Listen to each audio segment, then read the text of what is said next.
बिस्मिल्लाहिर्रहमानिर्रहीम। अस्सलाम वालेकुम। बेटा हम लोगों ने केमिस्ट्री पार्ट 2 स्टार्ट की है, दूसरी बुक चैप्टर नंबर 9 से ये स्टार्ट हो रही है और चैप्टर नंबर 9 है हमारे पास केमिकल एक्विलिब्रियम। हमने लास्ट लेक्चर में इसका इंट्रोडक्शन पढ़ा केमिकल एक्विलिब्रियम चैप्टर का, और उसके बाद हम लोगों ने अपने टॉपिक स्टार्ट किया था 9.1 that is reversible reaction and dynamic equilibrium. Reversible reaction को हम लोगों ने स्टार्ट किया, हमने रिएक्शंस की टाइप्स पढ़ी, रिवर्सिबल रिएक्शन को पढ़ा, हमने इरिवर्सिबल रिएक्शंस को पढ़ा और फॉरवर्ड एंड बैकवर्ड रिएक्शंस को भी हम लोगों ने स्टडी किया। तो बेटा आज हम स्टार्ट करते हैं जहाँ से हमने इसको छोड़ा था। रिवर्सिबल रिएक्शन को ही हम मज़ीद पढ़ेंगे, हम एग्जाम्पल्स पढ़ेंगे डिफरेंट, और उनमें हम देखेंगे कि कैसे कोई रिएक्शन रिवर्सिबल होता है और कौन से रिएक्शंस इरिवर्सिबल हैं। देन हम डायनामिक एक्विलिब्रियम को भी पढ़ेंगे, that is a type of equilibrium. तो बेटा स्टार्ट करते हैं हम रिवर्सिबल रिएक्शन को ही। रिवर्सिबल रिएक्शन एक दफ़ा रिवाइज कर लें कि रिवर्सिबल रिएक्शंस कौन सी टाइप के रिएक्शंस थे, कैसे रिएक्शंस थे ये। ऐसे रिएक्शंस हमारे पास जिनमें हमारे पास थे रिएक्टेंट्स का हुआ केमिकल रिएक्शन, वो कन्वर्ट हो गए प्रोडक्ट में। सो अब प्रोडक्ट क्या करेंगे कि प्रोडक्ट दोबारा से रिएक्टेंट में कन्वर्ट हो जाएंगे। सो ये रिएक्शंस रिवर्स हो गया, बैक हो गया। सो इस टाइप के रिएक्शंस को हम रिवर्सिबल रिएक्शंस कहते हैं। और इसके ऑपोजिट ऐसे रिएक्शंस जिनमें प्रोडक्ट रिएक्ट नहीं करती रिएक्टेंट बनाने के लिए, उन रिएक्शंस को इरिवर्सिबल रिएक्शंस कहते हैं। सो रिवर्सिबल रिएक्शंस को मज़ीद अंडरस्टैंड करने के लिए हम एग्जाम्पल लेते हैं हाइड्रोजन आयोडाइड की। एग्जाम्पल है जी हमारे पास a chemical reaction between hydrogen and iodine, और फॉर्मेशन होगी हाइड्रोजन आयोडाइड की। तो हम देखते हैं हमारे पास रिएक्टेंट्स कौन से हैं और प्रोडक्ट क्या बन रही है। रिएक्टेंट्स हैं हमारे पास हाइड्रोजन गैस है और आयोडीन है। The reactant iodine is purple. ये हमारे पास दो रिएक्टेंट दिए हुए हैं, इनमें से जो हाइड्रोजन गैस है दैट इज़ कलरलेस और आयोडीन का कलर है पर्पल इन कलर। और प्रोडक्ट हमारे पास क्या बनेगी इनके केमिकल रिएक्शन के रिजल्ट में, दैट इज़ हाइड्रोजन आयोडाइड। और हाइड्रोजन आयोडाइड का कलर क्या है, ये कलरलेस गैस होती है, इसका कोई कलर नहीं होगा। बेटा यहाँ पर आयोडीन का जो कलर है पर्पल कलर, इससे हमें बहुत हेल्प मिलेगी अंडरस्टैंड करने के लिए कि रिएक्शन रिवर्सिबल है या इरिवर्सिबल रिएक्शन है। देखिए अगर तो केमिकल रिएक्शन में जो हमारे पास मिक्सचर बन रहा है, अगर तो वो पर्पल कलर शो करता है, इट्स मीन कि वहाँ पर रिएक्टेंट मौजूद है, आयोडीन मौजूद है। लेकिन अगर वो कोई भी कलर शो नहीं करता रिएक्शन मिक्सचर, तो उसका मतलब है कि वहाँ पर आयोडीन मौजूद नहीं है, इट्स मीन कि रिएक्टेंट कन्वर्ट हो गई हैं प्रोडक्ट में। तो इसको हम स्टार्ट करते हैं। हमने एक ली फ्लास्क, तो बेटा ये हमने एक ली हुई है फ्लास्क के अंदर हमने ऐड की है कलरलेस हाइड्रोजन गैस, ये आपको नज़र भी आ रही होगी, और आयोडीन गैस को ऐड किया that is purple in colour. हमने इस फ्लास्क को हीट करना स्टार्ट किया। हीट करने से क्या होगा कि इन दोनों गैसेस को हमने अलाउ किया है कि ये आपस में रिएक्ट करेंगे, ये रिएक्ट करेंगी और इनके दरमियान में होगा एक केमिकल रिएक्शन। केमिकल रिएक्शन या केमिकल चेंज को हमने लास्ट लेक्चर में पढ़ा था कि ऐसा चेंज जिसमें रिएक्टेंट और प्रोडक्ट्स की केमिकल कंपोजिशन टोटली एक दूसरे से चेंज हो जाए, डिफरेंट कंपोजिशंस हों, उनको हम कहते हैं केमिकल चेंज। तो यहाँ पर हमने अलाउ किया है इन दोनों गैसेस को कि ये आपस में करें रिएक्ट, और हम इनको हीट भी कर रहे हैं। तो इनके दरमियान में हुआ है एक केमिकल रिएक्शन। केमिकल रिएक्शन को हम देखते हैं हाइड्रोजन गैस और आयोडीन गैस, इनका हमने करवाया है reaction in the presence of heat. तो ये कन्वर्ट हो गई है प्रोडक्ट में, दैट इज़ हाइड्रोजन आयोडाइड, और ये एक कलरलेस प्रोडक्ट है। और इस रिएक्शन को हम कहते हैं फॉरवर्ड रिएक्शन। ऐसा रिएक्शन जिसमें रिएक्टेंट कन्वर्ट हो प्रोडक्ट में, उस रिएक्शन को हम फॉरवर्ड रिएक्शन कहते हैं। और एज अ रिज़ल्ट हमें फ्लास्क में पहले दो गैसेस थी, एक कलरलेस और दूसरी पर्पल, लेकिन जब फॉर्मेशन हो जाएगी हाइड्रोजन आयोडाइड की, तो फ्लास्क में कोई भी हमें कलर शो नहीं होगा, आयोडीन का पर्पल कलर शो नहीं होगा। इट्स मीन कि आयोडीन ने अपनी प्रॉपर्टी ख़त्म कर दी है और वो कन्वर्ट हो गई है हाइड्रोजन आयोडाइड में। अब कंपोजिशन चेंज है, यहाँ पर हाइड्रोजन और आयोडीन थी, और लेकिन यहाँ पर हाइड्रोजन आयोडाइड है। इनकी केमिकल कंपोजिशन डिफरेंट थी, इसकी केमिकल कंपोजिशन डिफरेंट है। सो जो प्रोडक्ट होगी वो आयोडीन का पर्पल कलर शो नहीं करवाएगी, इसका कलर होगा, कोई कलर नहीं होगा, ये कलरलेस है। तो ये हमें कैसी नज़र आएगी, फ्लास्क में हाइड्रोजन आयोडाइड गैस कुछ इस तरह से कलरलेस गैस बन गई है। और ये हमारे पास है फॉरवर्ड रिएक्शन। इस रिएक्शन को आप कम्बिनेशन भी कह सकते हैं। कम्बिनेशन क्यों? बिकॉज यहाँ पर हमारे पास दो सब्सटेंसेस थे जो कि आपस में हुए हैं कंबाइन, और वो कन्वर्ट हो गई हैं प्रोडक्ट में। So it is a forward reaction and combination. तो बेटा ये है अब हमारे पास product that is hydrogen iodide gas. अब हमने चेक ये करना है कि क्या ये रिएक्शन रिवर्सिबल रिएक्शन हो सकता है। ये जो रिएक्शन है हमारे पास, क्या इस रिएक्शन को हम रिवर्स कर सकते हैं? क्या ऐसा हो सकता है कि जो प्रोडक्ट यहाँ पर बनी है हाइड्रोजन आयोडाइड, ये रिएक्ट करे और कन्वर्ट हो जाए अपने ही कॉन्स्टिट्यूएंट्स में, इट्स मीन के हाइड्रोजन और आयोडीन में? क्या ये कन्वर्ट हो सकती है? सो ये फाइंड आउट करने के लिए हमने क्या किया, हाइड्रोजन आयोडाइड को हमने हीट करना स्टार्ट कर दिया। हमारे पास यहाँ पर देखिए ये फ्लास्क है और फ्लास्क क्लोज्ड है, ऊपर से हमने इसको बंद किया हुआ है। जो कुछ भी इसके अंदर हो रहा है, रिएक्टेंट हैं, प्रोडक्ट्स हैं, वो बाहर नहीं जहाँ से जा रहे, वो एटमॉस्फेयर में, सराउंडिंग में एस्केप नहीं कर रहे। जो कुछ भी है इसके अंदर ही रहेगा। सो हमने हाइड्रोजन आयोडाइड को यहाँ पर हीट करना स्टार्ट कर दिया। थोड़े टाइम के बाद क्या होगा, यहाँ पर दोबारा से पर्पल कलर शो होना स्टार्ट हो जाएगा। और पर्पल कलर किस चीज़ को इंडिकेट कर रहा था? एक्चुअली पर्पल कलर था आयोडीन गैस का। यहाँ पर तो हमारे पास हाइड्रोजन आयोडाइड थी, प्रोडक्ट ऑफ दिस रिएक्शन। तो यहाँ पर अब पर्पल कलर कैसे शो हो रहा है, क्यों स्टार्ट हो गया है शो होना? पर्पल कलर इंडिकेट कर रहा है कि यहाँ पर आयोडीन गैस मौजूद है, आयोडीन गैस बन रही है। कैसे? हाइड्रोजन आयोडाइड यहाँ पर एक्ट कर रहा है एज अ रिएक्टेंट और कन्वर्ट हो रहा है प्रोडक्ट में। इसका हम केमिकल रिएक्शन देखते हैं। हाइड्रोजन आयोडाइड, ये वही हमारे पास प्रोडक्ट है जो हमें पहले मिला है हाइड्रोजन और आयोडीन के केस में। जब हमने इनका केमिकल रिएक्शन करवाया, फिर हाइड्रोजन आयोडाइड को हमने हीट किया। हीट के रिजल्ट में यहाँ पर दोबारा पर्पल कलर शो होना स्टार्ट हो गया। तो हमने क्या यहाँ पर फाइंड किया कि हाइड्रोजन आयोडाइड यहाँ पर रिएक्ट कर रहा है एज अ रिएक्टेंट और कन्वर्ट हो रहा है हाइड्रोजन और आयोडीन में, और आयोडीन का पर्पल कलर शो होना स्टार्ट हो जाता है। और यहाँ पर हम इसको हीट भी कर रहे हैं, और इस रिएक्शन को हम रिवर्स रिएक्शन कहते हैं। रिवर्स रिएक्शन कैसे रिएक्शंस थे? ऐसे रिएक्शंस जिनमें प्रोडक्ट्स दोबारा से रिएक्टेंट बना दें। तो यहाँ पर ऐसा ही हुआ है। हाइड्रोजन आयोडाइड तो हमारे पास प्रोडक्ट थी। प्रोडक्ट कौन से रिएक्शन की? हाइड्रोजन और आयोडीन का हमने रिएक्शन करवाया, हमें मिली प्रोडक्ट हाइड्रोजन आयोडाइड।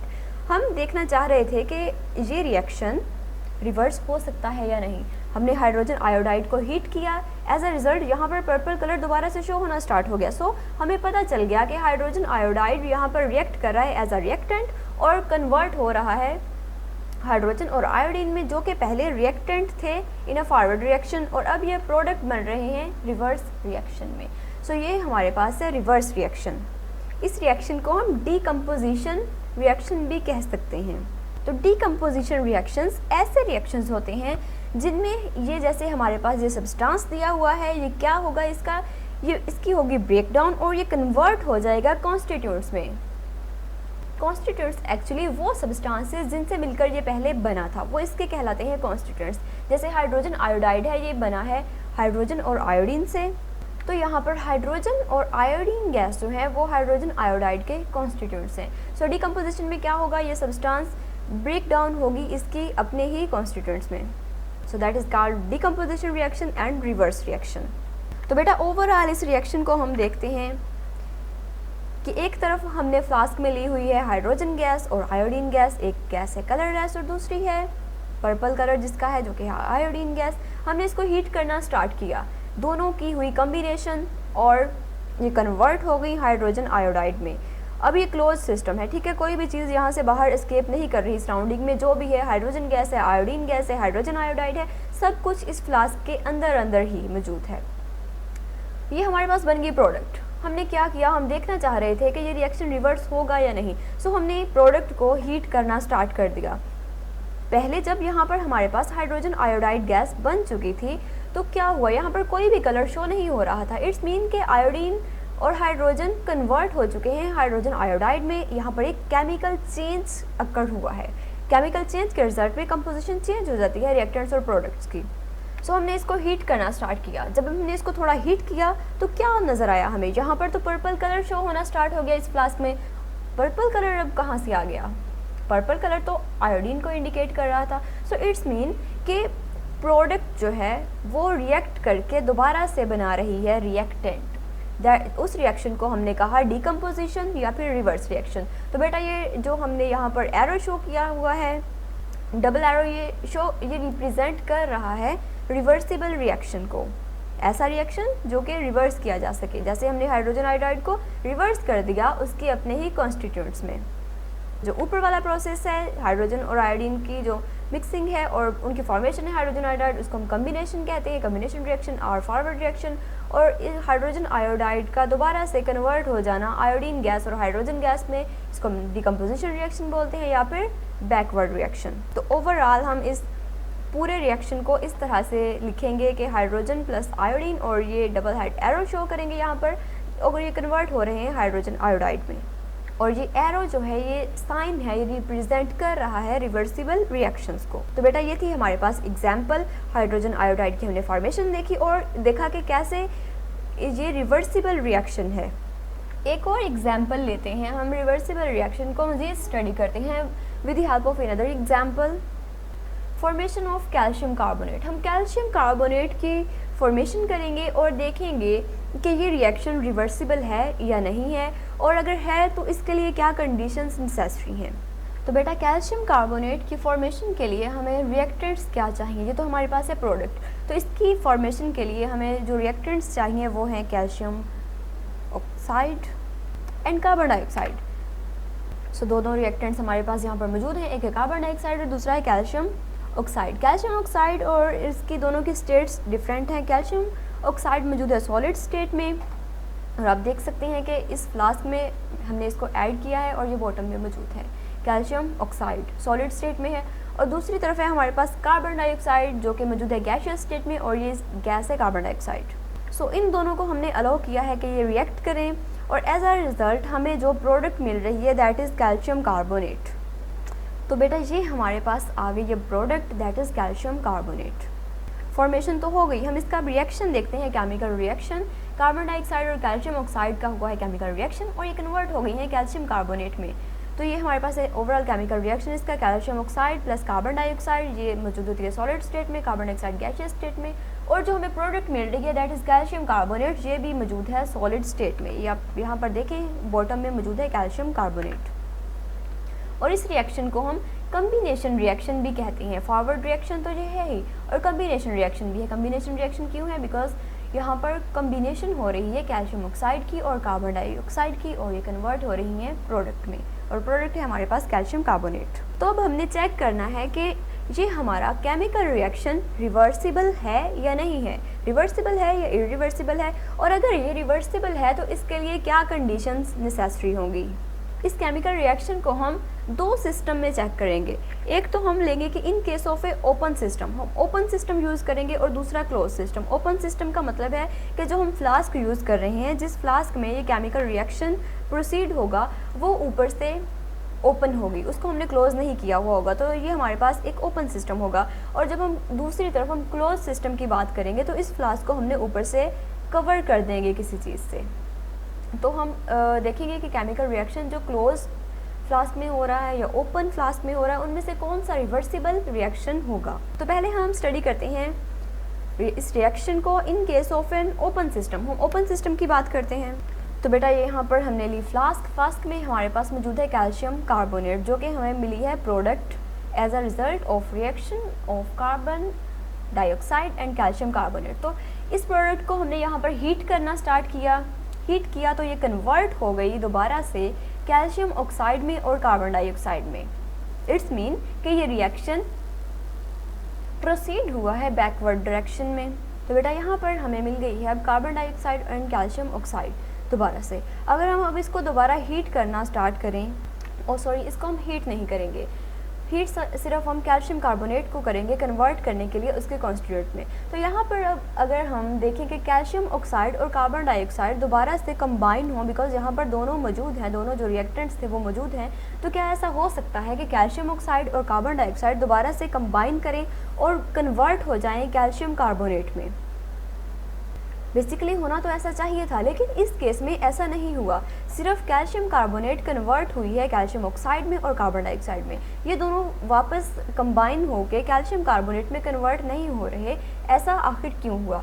बेटा यहाँ पर हम लोगों ने सिस्टम कौन सा लिया था? Open system. Open system mean कि इस फ्लास्क को हम लोगों ने ऊपर से क्लोज नहीं किया हुआ था। तो क्या हुआ कि यहाँ पर जो कार्बन डाइऑक्साइड गैस बनी थी वो स्केप कर गई इस सिस्टम से, वो सराउंडिंग में चली गई। अब यहाँ पर कार्बन डाइऑक्साइड मौजूद नहीं है, तो अगर हमारे पास रिएक्टेंट्स ही कंप्लीट नहीं होंगे, रिएक्टेंट्स ही नहीं होंगे, तो वो कैसे प्रोडक्ट बनाएंगे। तो यहाँ पर सिर्फ कैल्शियम ऑक्साइड मौजूद होगी, कार्बन डाइऑक्साइड नहीं होगी, तो ये रिएक्टेंट्स दोबारा से इस प्रोडक्ट में कन्वर्ट नहीं होंगे। सो इस रिएक्शन को हम इरिवर्सिबल रिएक्शन कहते हैं और ये कंप्लीट रिएक्शन है। और इस रिएक्शन को हम डिकम्पोजिशन रिएक्शन भी कहते हैं, बिकॉज यहाँ पर हुई है डिकम्पोजिशन। किसकी डिकम्पोजिशन हुई है? कैल्शियम कार्बोनेट की। और इसने कौन से कंस्टिट्यूएंट्स प्रोड्यूस किए हैं? Calcium oxide and carbon dioxide. Because of an open system carbon dioxide escape कर गई है सराउंडिंग में, सो इस वजह से अब कैल्शियम ऑक्साइड दोबारा से कैल्शियम कार्बोनेट में कन्वर्ट नहीं हो सकती, बिकॉज यहाँ पर कार्बन डाइऑक्साइड मौजूद नहीं है। सो ये रिएक्शन हमारे पास हो गया इरिवर्सिबल रिएक्शन, ये रिएक्शन रिवर्स नहीं हुआ। तो हमारे पास एक दूसरी कंडीशन भी है, हम उसको अप्लाई करके चेक करते हैं। तो वो था हमारे पास in case of a close system. तो हम अब क्लोज सिस्टम की बात करते हैं। सेम वही सारा प्रोसीजर है कि हमने फ्लास्क ली हुई है, उसमें हमने कैल्शियम कार्बोनेट को ऐड किया है, बट यहाँ पर जो चेंज आया है वो ये है कि हमने फ्लास्क को क्लोज कर दिया है, ऊपर से हमने इसको बंद कर दिया है। अब जो भी रिएक्टेंट्स हैं, जो भी प्रोडक्ट्स हैं, वो इस सिस्टम के अंदर अंदर रहेंगी, वो सराउंडिंग में नहीं जाएंगी। तो कैल्शियम कार्बोनेट को हमने हीट करना स्टार्ट किया। आफ्टर सम टाइम ये कन्वर्ट हो गई कैल्शियम ऑक्साइड में और कार्बन डाइऑक्साइड में। इट्स मीन कि डीकम्पोजिशन हो चुकी है कैल्शियम कार्बोनेट की अपने कॉन्स्टिट्यूएंट्स में, that was calcium oxide and carbon dioxide. और इस रिएक्शन को हम फॉरवर्ड रिएक्शन भी कहते हैं, बिकॉज यहाँ पर कैल्शियम कार्बोनेट हमारे पास रिएक्टेंट है और ये कन्वर्ट हो रही है प्रोडक्ट में। इट्स मीन कि ये एक फॉरवर्ड रिएक्शन है और इसके साथ में डीकम्पोजिशन रिएक्शन। तो बेटा आफ्टर सम टाइम क्या होगा कि कैल्शियम ऑक्साइड कंबाइन करना स्टार्ट कर देंगी कार्बन डाइऑक्साइड के साथ।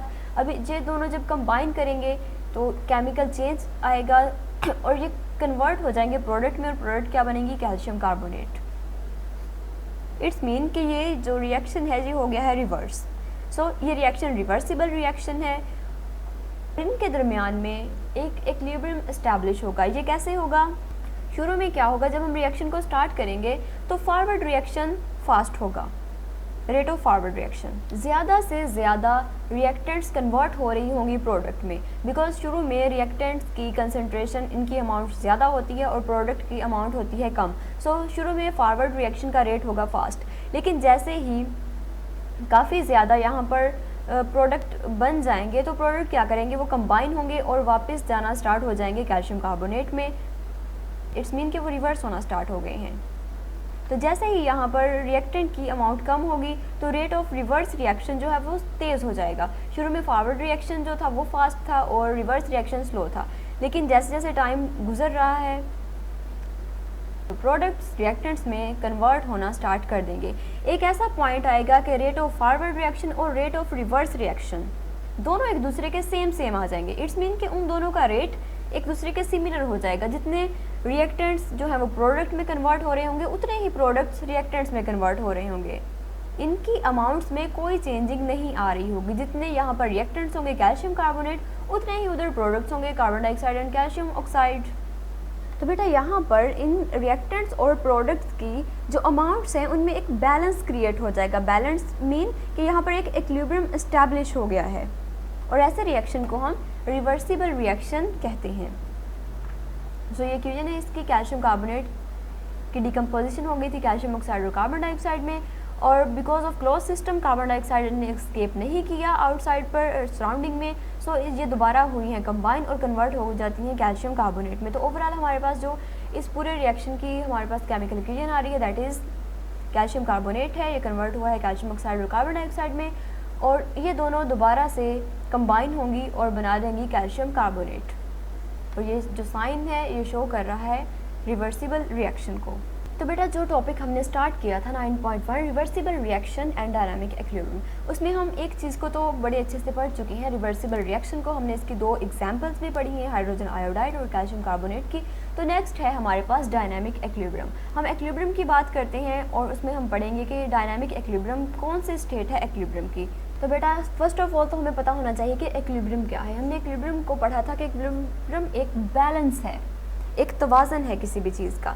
जैसे अगर हम केमिकल इक्विलिब्रियम की बात करें तो हम किसी केमिकल रिएक्शन की बात करेंगे कि भाई ऐसा रिएक्शन जिसमें रेट ऑफ फॉरवर्ड रिएक्शन और रेट ऑफ रिवर्स रिएक्शन एक दूसरे के बिल्कुल इक्वल हों, सेम रेट हो उनका, सेम उनकी स्पीड हो फॉरवर्ड रिएक्शन की और रिवर्स रिएक्शन की, और जो हमारे पास मिक्सचर है, रिएक्शन मिक्सचर है, उसकी जो कंपोजिशन है वो भी कांस्टेंट रहे।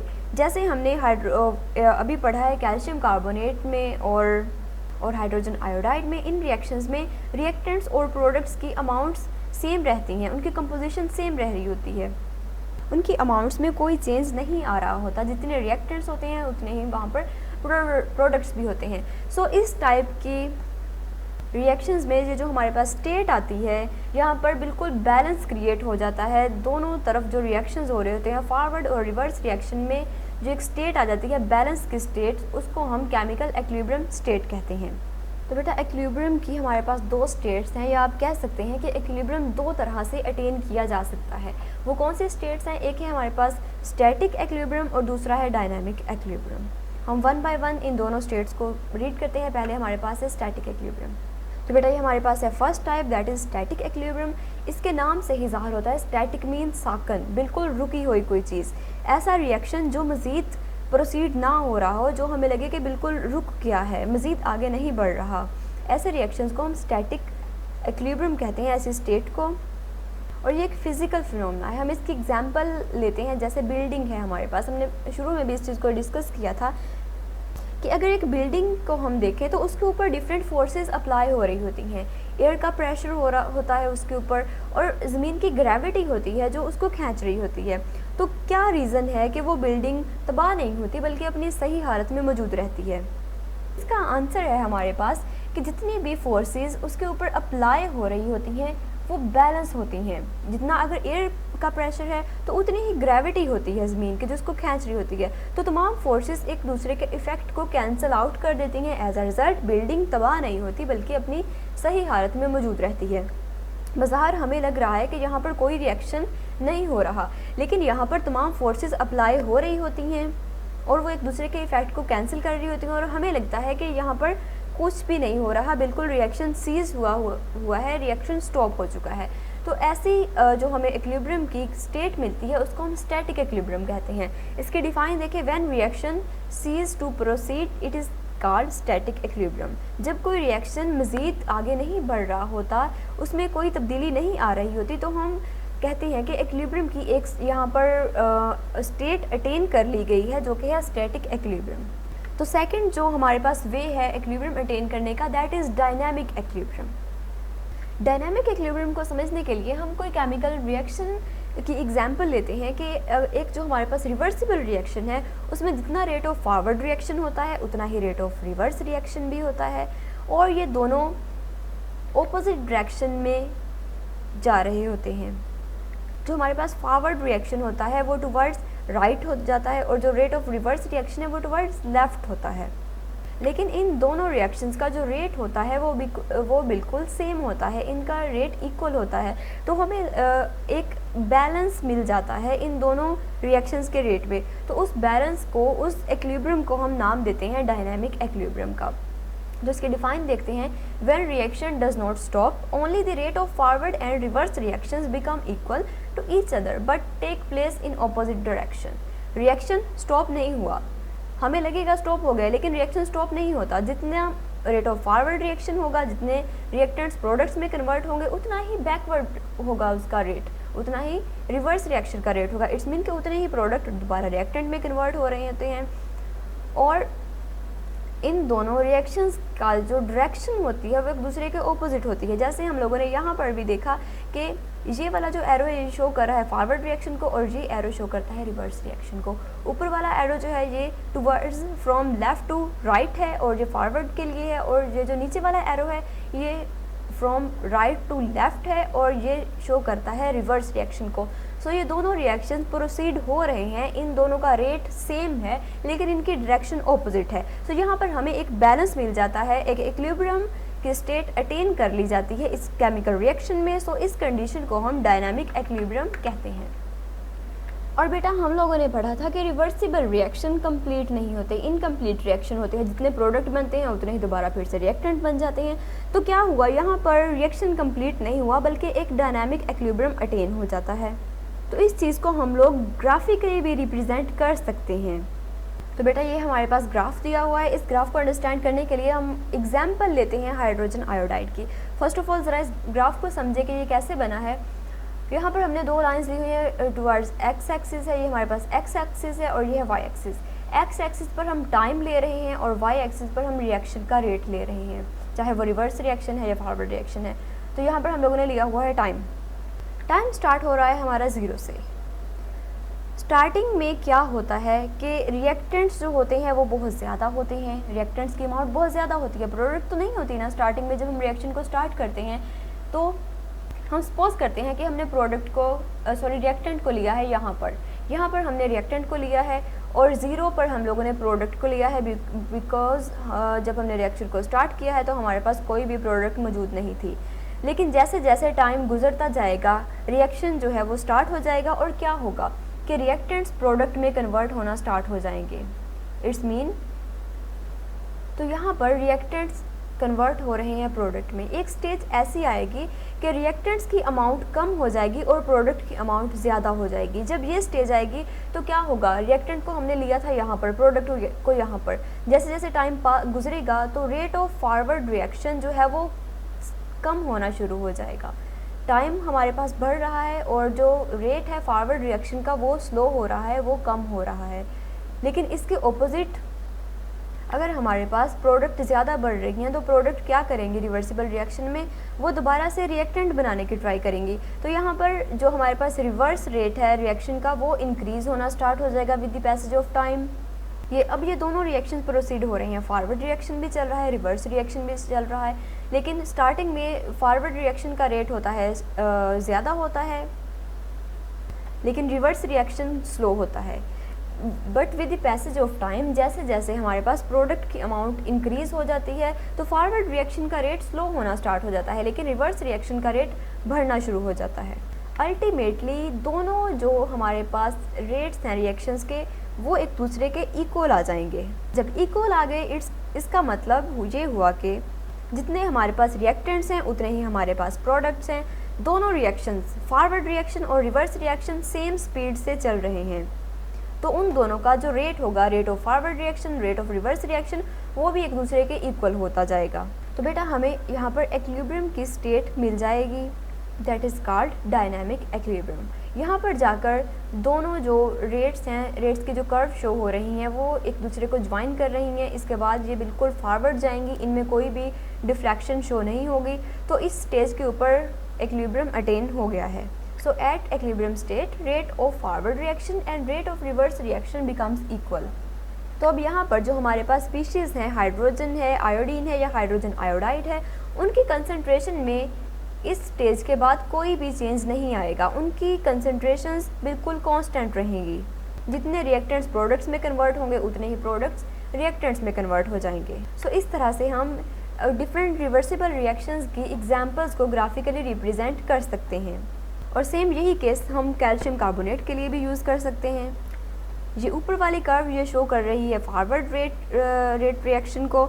यहाँ पर हमारे पास सपोज कर लेते हैं हम कि कैल्शियम ऑक्साइड और कार्बन डाइऑक्साइड की कंसंट्रेशन है और ये प्रोडक्ट की लाइन है और ये है रिएक्टेंट की लाइन। यहाँ पर कैल्शियम कार्बोनेट है। स्टार्टिंग में कैल्शियम कार्बोनेट की अमाउंट क्या है, 0, कुछ भी नहीं है हमारे पास। लेकिन जैसे जैसे रिएक्शन प्रोसीड होगा, टाइम गुजरेगा, क्या होगा हमारे पास कि प्रोडक्ट जो है वो काफ़ी अमाउंट में बनना स्टार्ट हो गई है और रिएक्टेंट्स कम होना शुरू हो गए हैं।